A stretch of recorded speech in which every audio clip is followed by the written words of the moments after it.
되어서 한 장의 벽돌이 돼가지고 서로 이어가지고, 그러니까 내 옆에 있는 사람이 되게 중요한 사람들입니다. 여러분 앞뒤에 있는 분들이 중요한 사람입니다. 내하고는 성격도 다르고 성질도 다르고 할지라도 이런 우리가 모여서 하나님의 교회, 거룩한 집을 세워 나가는 거거든요. 그러니까 여기 있는 분들이 너무너무 소중한 한 분들이고, 우리가 함께 이 집을 지어 나가는 이것이 우리가 성화되어 가는 것이라는 겁니다.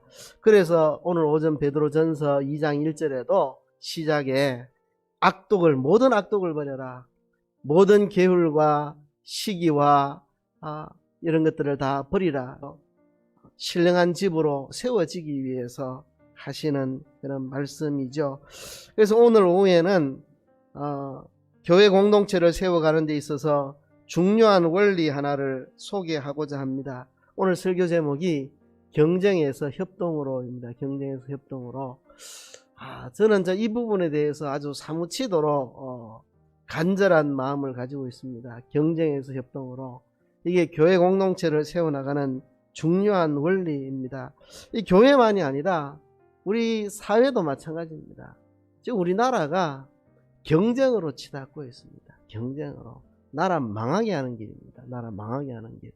그죠? 협동의 원리가 자리 잡지 않고는 나라가 서지 못하고, 우리 사회가 서지 못하고, 우리 교회가 서지를 못합니다.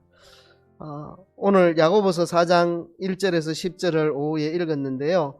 제가 멀지 않은 과거에 이 야고보서 전체를 다 설교를 했었습니다. 그래서 그 부분을 또다시 강의하려고 하는 건 아니고요. 이 야고보서 4장이 서로 싸우고 시기하고 다투고 경쟁하는 이 악한 모습을 너무나 잘 설명해 주고 있기 때문에 그렇습니다.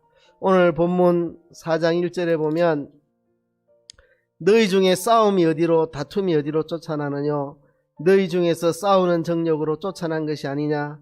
너희가 욕심을 내어도 얻지 못하고 살인하며 시기하여 등이 취하지 못하나니 너희가 다투고 싸우는도다. 너희가 얻지 못하면 구하지 아니하며 구하여도 받지 못하면 정력으로 쓰려고 잘못 구함이니라.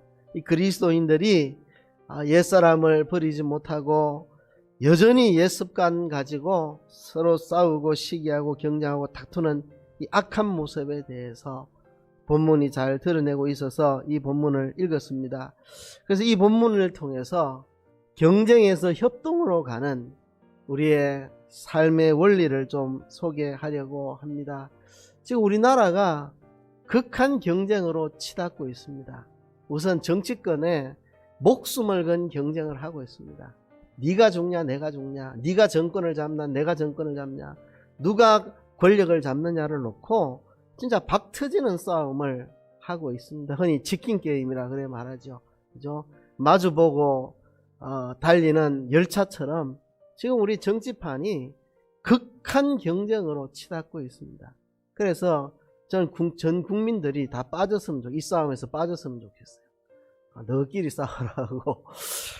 왜 소수의 권력자들이 서로 권력 지려고 싸우는데 국민이 패를 갈라가지고 이 편 저 편 해가지고 반으로 갈라갖고 국민들끼리 서로 싸워야 되냐? 선량한 국민들이 왜 서로 싸워야 되나? 참 너무 답답합니다. 자기들끼리 몇 사람끼리 그냥 싸우고 죽이든지 알아서 하고 우리는 싸움판에 끼우지 마라, 이런 말 하고 싶은 생각이 제가 간절합니다. 정치판이 좀 힘을 모아가지고 나라가 잘 되도록 만들어야 되는데, 힘 모아가 나라가 잘 되게 만들어야 되는데 권력 암투에 아주 경쟁적으로 싸우고 있는 모습 너무 답답하고요. 노사의 갈등 싸움, 이것도 참 답답합니다. 힘을 모아가지고 기업을 살리고 나라 경제를 살리고 나라 살림을 살려야 되는데 극단적으로 노사 간에 싸우고 이래가지고 이 나라가 되겠습니까? 우리 사회 마찬가지입니다. 우리 교회도 마찬가지입니다. 제가 어렸을 때 학교 다니면서 선생님들에게 들었던 이야기 중에 상당히 많은 부분은 경쟁하라는 거. 앞으로 무한 경쟁 시대가 너희한테 열린다. 경쟁에 뒤처지지 않으려면 열심히 해야 된다. 늘 들었던 이야기가 그런 이야기. 그래서 부모가 자식에게 어릴 때부터 경쟁을 부추깁니다. 너 뒷집애가 학원에 몇 개 가는 줄 아느냐? 너는 뒷집에는 3개 가는데 너는 하나도 가기 싫어하느냐? 너도 가라. 이랬고 어릴 때부터 부모가 자녀에게 경쟁을 심어주고 학교에서 선생님들이 경쟁을 심어주고, 그래서 사람들 머릿속에 박힌 게 경쟁입니다. 뒤처지면 죽는다. 내가 앞서야 된다. 내가 밟고 일어서야 된다. 오죽하면 그런 말이 있겠습니까? 한국 사람이 해외에 나가서 어떤 가게 옆에 가게를 차리면 자기들은 망했다는 거죠. 한국 사람이 내 가게 옆에 똑같은 가게를 세우면 우리는 망했다는 거죠. 한국 사람들이 얼마나 열심인데. 근데 한국 가게가 두 개가 서면 걱정할 게 없다. 저끼리 싸워가 같이 망하고 끝나니까. 그러니까 한국 가게가 내 가게 옆에 하나 쓸 때는 위험하지만 둘 서면 신경 쓸 것도 없고 셋 서면 정말 이거 신경 쓸 거 없다. 저끼리 싸워서 다 망한다. 이런 말이 있을 만큼 우리 안에 경쟁의 원리가 너무 깊이 자리 잡고 있습니다. 이 경쟁의 원리는 마귀가 심어준 원리입니다. 한 영혼을 망치고 한 가정을 깨고 한 교회와 한 사회를 무너뜨리려는 마귀가 심어놓은 함정입니다. 우리는 경쟁에서 협동의 원리로 걸어가야 됩니다.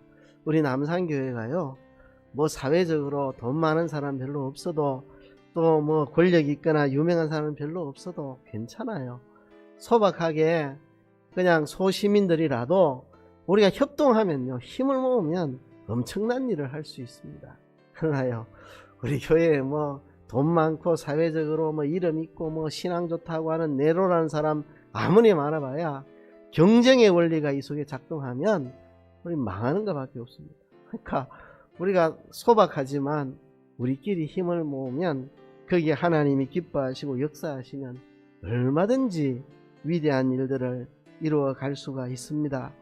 그래서 제가 분명히 말하지만 이 시기하고 비교하고 경쟁하는 거, 마귀가 공동체를 깨기 위해서 심어놓은 함정이라는 사실을 우리가 잊지 말고 경쟁의 원리에서 협동의 원리로 가야 합니다. 왜 비교하고 시기하고 경쟁하면 안 되는가? 왜 비교하고 시기하고 경쟁하는 게 망하는 길인가? 왜 그렇게 하면 안 되는가? 그죠? 그 이유에 대해서 오늘 이야기를 드리고, 어떻게 하면 경쟁의 원리에서 협동의 원리로 갈 수 있을까를 좀 생각을 해보려고 합니다. 우선은 첫 번째 질문, 왜 비교하고 시기하고 경쟁하면 안 되는가? 거기에 대해서 이야기를 합니다. 세 가지 이유를 말씀드립니다. 첫째는요, 비교하고 시기하고 경쟁하면 다른 사람과의 관계가 다 허물어지고 깨집니다. 비교의식, 시기, 질투, 경쟁, 이게 인간관계를 다 무너뜨리고 맙니다. 경쟁하는 순간 내 옆에 있는 사람은 나의 원수가 됩니다. 시기하고 질투하면 옆에 있는 사람이 내 적수가 됩니다. 협동하면 그 사람은 내 친구고 내 이웃이고 내 협조자지만 내 마음속에 비교하고 시기하고 경쟁하는 마음이 생기는 그 순간 벌써 그는 내 원수고 적이 됩니다. 그러니까 비교하고 시기하고 경쟁하면 인간관계 다 깨집니다. 그런 경우 봤습니다. 친한 친구인데 공부를 놓고 서로 경쟁하고, 내보다 저 친구가 공부 잘하면 시기하고, 무슨 수를 써도 내가 공부가 저 친구보다 앞서야 되고, 이러다 보니까 서로 경쟁하고 말도 잘 안 하고 좋은 공부하는 정보가 있으면 자기 혼자 하고 옆에 친구한테 안 알려주고, 공부에 대한 좋은 정보 있으면 안 나누어 가지고 자기만 가지고, 이렇게 하다가 결국은 서로 미워하고 서로 갈등하고 등 돌리는, 그죠? 비교하고 시기하고 경쟁하면 내 옆에 있는 소중한 사람이 그 순간부터 원수가 되고 적수가 됩니다. 인간관계 다 깨집니다. 제가 언제 유대인의 민담을 한번 소개한 기억이 있습니다. 아름다운 여인 둘이 있는데 두 사람 다 너무 예뻐서 동네 사람들에게 입에 오르내리는 여자들인데, 한 여자가 생각합니다. 이렇게 서로 예뻐지기 위해 경쟁하는데 종국에는 내가 밀리는 거 아닌가 하는 두려움이 있었는데, 천사가 나타나가지고 네가 내게 원하는 소원 한 가지를 딱 들어주겠다. 단 조건은 그거를 상대 여자에게 2배를 주겠다. 이러니까 예뻐지게 해달라 이야기하려 했더니 상대방이 2배나 더 예뻐질 것 같고, 그죠? 날씬하게 해달라고 하려 했더니 상대방이 더 날씬해질 것 같고, 복을 달라고 하려 했더니 상대방이 복을 2배 받을 것 같고, 그래서 천사한테 부탁하기를 내 눈알을 하나 멀게 해주세요. 그러면 저 여자는 눈 2알이 멀어질 거니까. 그런 유대인의 민담이 있습니다. 이게 바로 시기, 질투, 비교, 경쟁의 이 해악을 보여주는 거죠.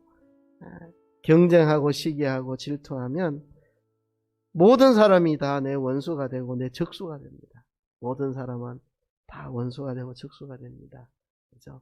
내 형제도 적수, 내 가족도 적수, 내 함께 신앙생활하는 교인들도 원수, 다 원수와 적으로 만드는 인간관계를 다 깨뜨리는 게 비교의식, 시기, 질투, 경쟁입니다. 2번째로요, 시기하고 질투하고 비교 경쟁하면 자기의 만족이 다 깨지고 평강이 다 깨집니다. 우선 자기 삶이 다 망가집니다. 다 망가져요. 오늘 본문 2절에 보면 그렇게 말씀을 하고 있죠. 너희가 욕심을 내어도 얻지 못하고 살인하고 하며 시기하여도 능히 취하지 못하나니 너희가 다투고 싸우는도다. 너희가 얻지 못하면 구하지 아니하며, 여기 보면 욕심을 내도 얻지 못하고 살인하며 시기하여도 취하지 못하고, 만족이 없습니다. 욕심을 내어도 얻지 못하고 살인하며 시기하여도 능히 취하지 못한다. 마음속에 만족이 없고 늘 불평만 가득하고 마음속에 평강이 없습니다. 왜? 그 사람이 나보다 앞설까봐 마음에 평강이 없습니다. 평강이. 우리나라의 이 학원, 이 문화가 잘못되어 간다는 거 다 아시죠?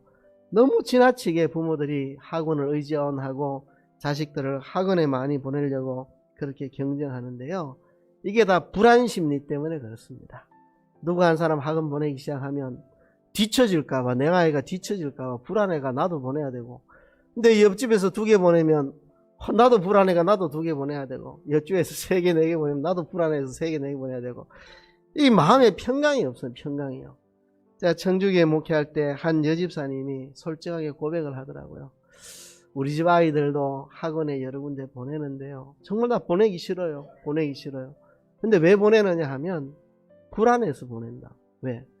앞집, 뒷집, 옆집, 윗집 다 학원 보내는데 내 아이만 안 보내면 내 아이만 뒤처질 것 같은 그 불안감 때문에 보내는 거라고. 나도 정말 안 보내고 싶은데 애들 힘든 거 알고 그러고 싶은데 불안해서 보낼 수밖에 없다고. 그래서 할 수만 있다면 전국에 있는 모든 엄마들이 다 한 자리에 모여가지고 오늘부터 학원 안 보내기로 다 같이 약속을 했으면 좋겠다.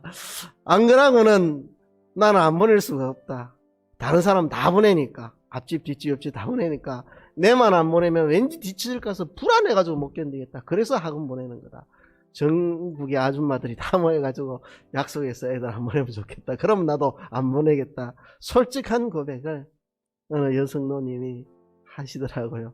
그러니까 시기, 질투, 비교, 경쟁하면 마음에 평강이 없고 도무지 만족이 없고 기쁨이 없습니다. 그렇죠? 내가 남보다 돈을 얼마나 더 가져야 평강이 오겠습니까? 아닙니다. 더 가져도 비교하는 사람은 평강이 없습니다. 옆집 사람보다 내가 돈이 많아졌는데 앞집 사람보다 아직 적거든요. 돈 더 많아지면 또 뒷집 사람보다 내가 또 돈이 적거든요. 또 돈 더 많아지면 또 저 건너편 마을에 사는 사람보다 내가 돈이 적거든요. 끝도 없습니다. 끝도 없어요. 시기, 질투, 비교, 경쟁하는 사람은 언제나 마음에 만족함이 없고 평강이 없는 비참한 삶을 살아가게 됩니다.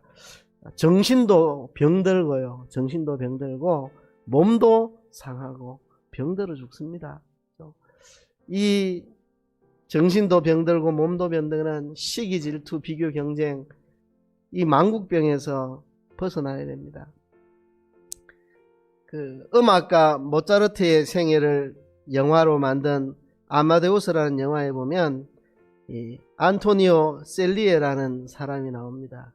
모차르트가 가지고 있는 천재적인 음악 재능을 시기하고 질투하는, 그래서 미워하고 공격하고 결국 그 사람은 십자가를 꺾어 불사르고 하나님 앞에 반응합니다. 왜 모차르트한테는 저런 좋은 재능을 주시고 왜 나는 기도를 이만큼 해도 내한테는 그런 재능을 안 주냐고. 왜 모차르트한테만 천재적인 음악성을 주고 나는 기도하고 소원해도 왜 내게는 그런 음악성을 주지 않냐고. 하나님께 기도하다가 안 들어주신다고 십자가를 꺾어 불태우고 반항합니다. 결국 나중에 정신병 걸려 미쳐버리는 결과를 초래하는 거죠. 비교의식, 시기, 질투, 경쟁, 결국 미치는 걸로 끝이 납니다. 자기 영혼과 육체를 다 파괴합니다. 세 번째로, 비교하고 시기, 질투, 경쟁하면 하나님과의 관계가 다 허물어집니다. 하나님 관계가. 오늘 본문 4절에 보면 가늠하는 여자들이여 세상과 벗된 것이 하나님과 원수임을 알지 못하느냐 그랬습니다. 그러니까 시기, 질투, 경쟁하는 이거는 세상의 마귀가 준 원리이기 때문에 시기, 질투, 경쟁하는 사람은 하나님과 가까워질 수가 없습니다. 하나님과 멀어질 수밖에 없습니다.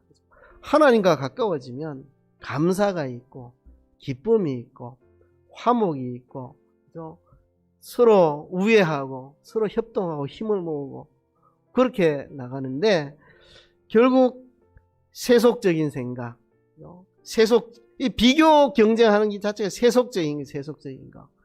누가 잘생겼냐, 누가 예쁘냐, 누가 날씬하냐, 누가 돈 더 많냐, 누가 더 똑똑하냐, 누가 더 공부 잘하냐, 누가 더 실력이 있냐, 누가 교회에서 더 인정받냐, 누가 교회에서 주도적으로 일을 몰고 가느냐. 자꾸 비교 경쟁하는 건 전부 세속적인 겁니다. 세속적인 거. 가늠하는 여자들이요, 오죽했으면 가늠한 여자들이라고, 완전히 가늠한 여자들이라고, 완전히 세속적인 세상 생각에, 세속적인 가치관에 완전히 빠져서 세상과 벗이 되는 겁니다. 비교, 시기, 질투, 경쟁하는 것은 완전히 세속에 빠져 물들어 있는 것입니다.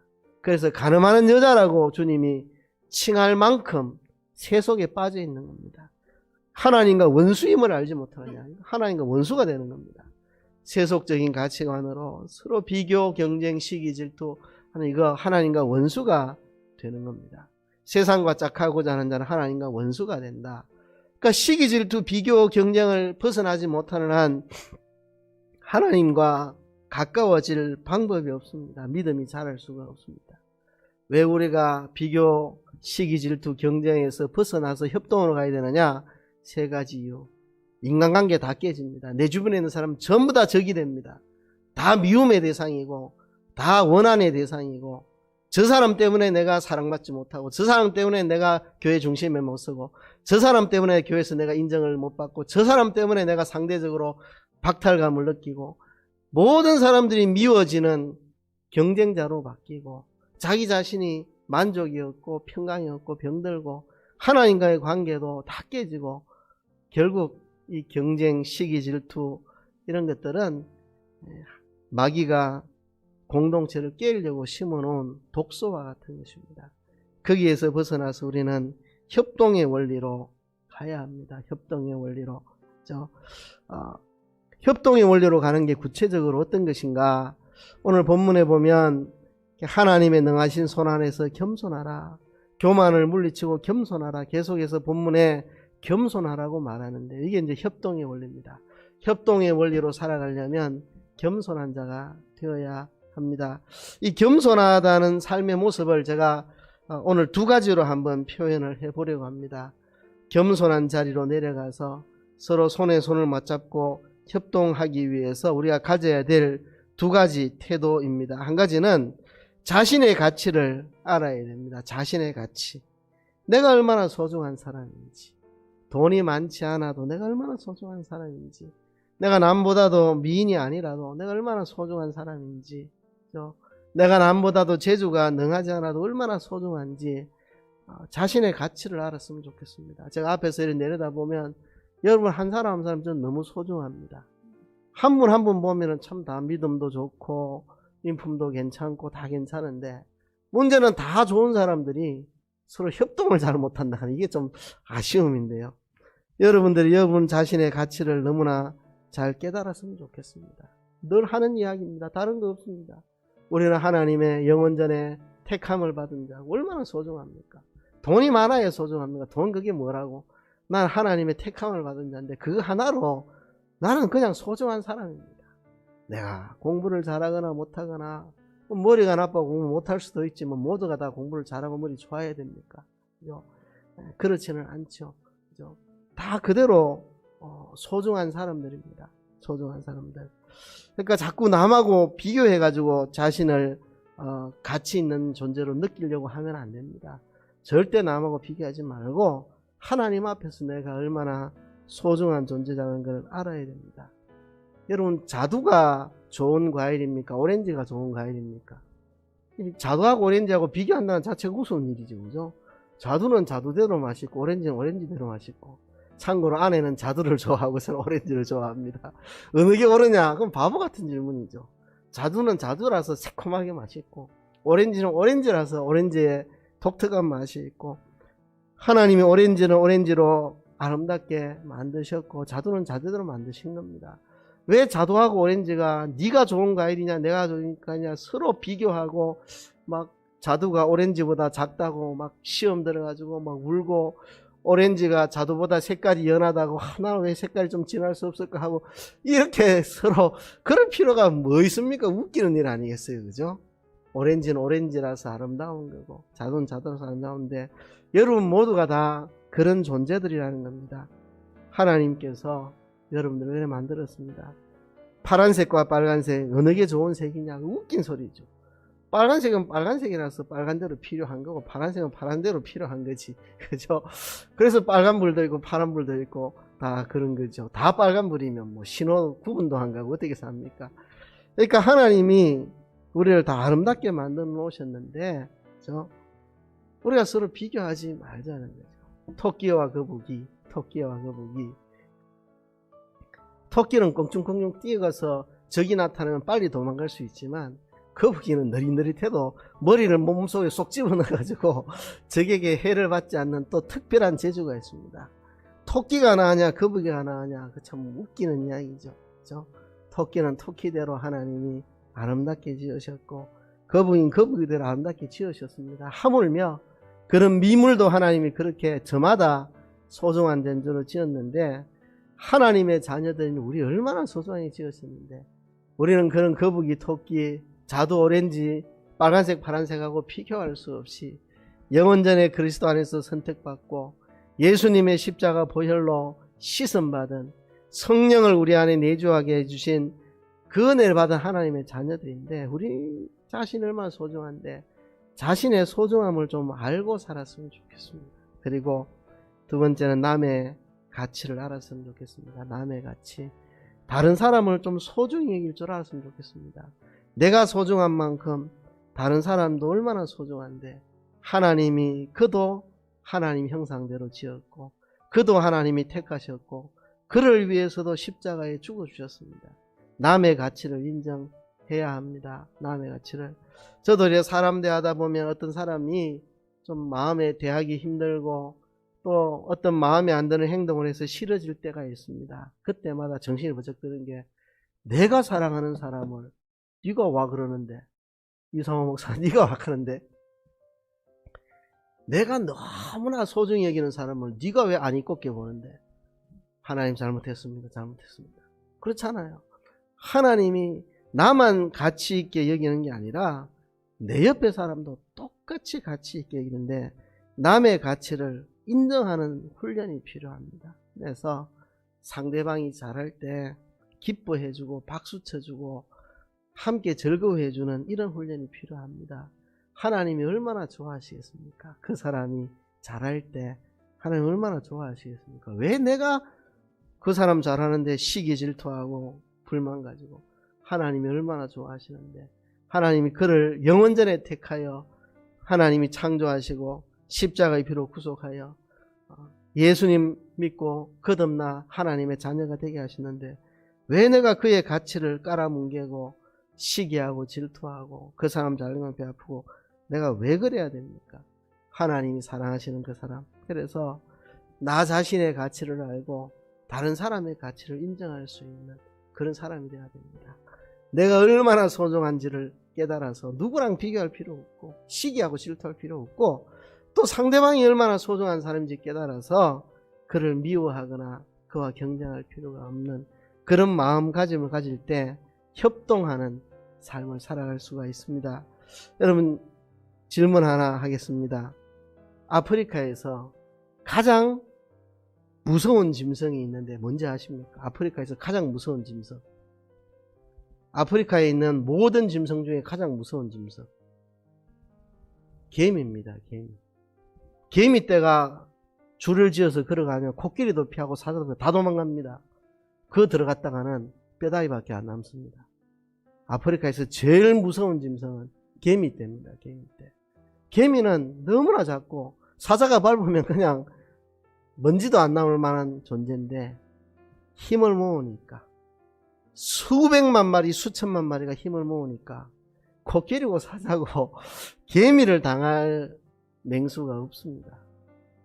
제일 힘이 약한 존재인데 제일 강력한 존재가 되는 것은 힘을 모아서 그렇습니다. 힘을 모아서 우리 교인 숫자 많지 않은 것 같고 또 사회적으로 세상적으로 그렇게 뛰어난 사람 많지 않은 것 같지만 우리 안에 비교 경쟁 시기 질투 사라지고 협동의 이 문화가 생기면요 이 교회를 통해서 하나님은 엄청난 일들을 해내실 수 있을 것입니다. 그래서 여러분 우리가 시기 질투 비교의 경쟁의 문화에서 벗어나서 협동으로 돌아가야 됩니다. 그 협동을 위해 예수님이 십자가 지신 겁니다. 우리가 하나 되기 위해서 에베소서에 말한 대로 왜 그리스도께서 죽으셨는가? 서로 간에 막힌 담을 헐고 하나가 되게 하려고, 서로 사이에 막혀있는 담을 헐고 하나가 되게 하려고 예수님이 죽으셨다. 에베소서에 서로 간에 막혀있는 거 허물어서 하나가 되게 하려고 예수님이 죽으셨다. 협동은 이 세상 원리가 아니라 그리스도 안에 있는 성도들의 삶의 원리입니다. 이것 때문에 예수님이 죽어주셨는데, 그죠? 자, 이야기만 하고 끝을 낼까 합니다.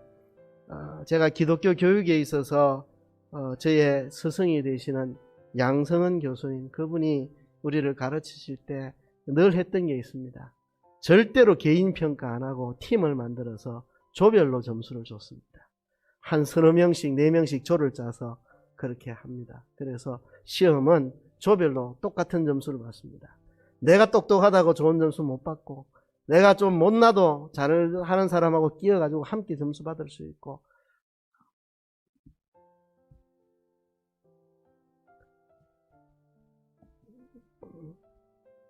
그분이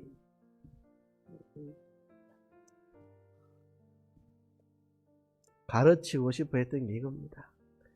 세상이 너무 이기적이고 경쟁적이고 저 잘났다 하고 시기 질투 경쟁만 하는데 이래가면 세상 망한다. 교회도 망하고.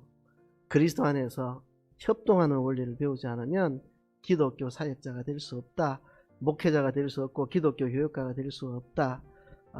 협동하는 이 원리를 터득하지 않고는 절대로 기독교 교육가가 될 수 없다. 기독교 교육가가 되려면 협동해라. 그거 가르치려고 항상 시험은 조별로 해가지고 조별로 과제 내고 조별로 점수 받고 그렇게 한 것입니다. 여러분, 우리 교회 안에 경쟁의 원리가 사라지고 협동의 원리가 자리 잡는 축복이 있기를 주의 이름으로 축복합니다.